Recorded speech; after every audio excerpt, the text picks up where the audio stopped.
koska me säännettiin tätä pipareita ja tästä on ohi. Eli nyt me ollaan laitettu kattilaan voita ja siirappia ja Anni laittaa nytten piparimaustetta. Siitä monta. Niin.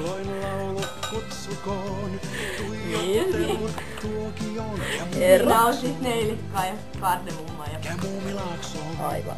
Sekaan sokeri. Hautetaan ne. Kiehautetaan. Nyt me ollaan sitten kiehautettu tää taikinaseos, tai mikä sitä nyt ikinä onkaan. Ja sitten se on jäähdytetty ja nyt laittaa kananmuna sekaan. Noin, hyvin hienosti joo. Ja sitten Anni kerro lisää, mitä sitten tehdään. Tää vakkataan semmoset vahtavammerit. Eli siitä vaan vatkaamaan.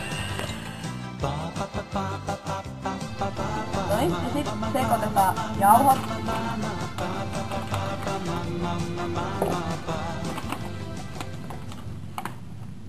Monta desiä siihen pitää laittaa? 3,5 desiä jauhoa. 3,5. Ja sitten teelusikallinen sooda.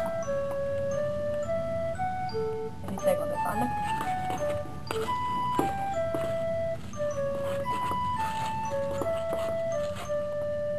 Ja lisätään nyt tähän taikinaa.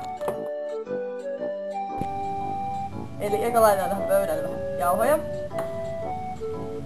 Vähän enemmänkin. Ja sitten laitetaan tää tähän pöydälle, tää taikina. Kaulimella tehdään sitten rohut.